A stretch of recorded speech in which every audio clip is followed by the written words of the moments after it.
అదితి గజపతి రాజు గారు చాలా స్పష్టంగా డ్రగ్స్ గురించి కూడా ప్రస్తావించడం జరిగింది అధ్యక్ష. దాంట్లో ఇప్పుడు డ్రగ్స్ వద్దు బ్రో అన్న క్యాంపెయిన్ మన ప్రభుత్వం చేపడటం జరిగింది అధ్యక్ష. ఈగల్ అని పోలీసులు అధికారులతో ఒక సంస్థ ఏర్పాటు చేసి ప్రతి పాఠశాలలో కంపల్సరీగా ఈగల్ క్లబ్స్ అనేది ఏర్పాటు చేస్తాంతో పాటు విద్యార్థుల చైతన్యం తీసుకొస్తూ డ్రగ్స్కి ఎందుకు దూరం ఉండాలి, ఒక డ్రగ్స్ వల్ల వాళ్ళే కాదు ఒక తరం ఎట్లా నాశనం అవుతుంది అనేది చెప్పేదానికి కార్యక్రమాలు చేపడుతున్నాం అధ్యక్ష. ఇది అన్ని పాఠశాలలకి కాలేజీలు కూడా మన ఇన్స్ట్రక్షన్స్ పాస్ చేసాం అధ్యక్ష. ఇప్పుడు 10వ తరగతి అదేవిధంగా మనకి ఇంటర్ బోర్డ్ ఎగ్జామ్స్ ఉన్నాయి కనుక ఇది పూర్తయిన తర్వాత మళ్ళీ అది యాక్టివేట్ చేస్తామని గౌరవ సభ్యులకు నేను తెలియజేస్తున్నాను అధ్యక్ష.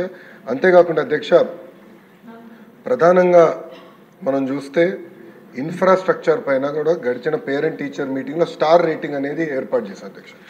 ఒక పక్కన ఇన్ఫ్రాస్ట్రక్చర్ పైన, ఇంకో పక్కన ఎడ్యుకేషన్ అవుట్కమ్స్ పైన రెండింటిపైన ఏర్పాటు చేసి ఈరోజు కూడా నేను రివ్యూ చేసినప్పుడు ఏ పాఠశాలలో అయితే 1 స్టార్ 2 స్టార్లోనే అంటే బేసిక్ ఇన్ఫ్రాస్ట్రక్చర్ ఎక్కడైతే లేదో ముందల అదంతా అప్గ్రేడ్ చేయాల లక్ష్యంతో మన ప్రభుత్వం పనిచేస్తుందని గౌరవ సభ్యులు నేను తెలియజేస్తున్నాను.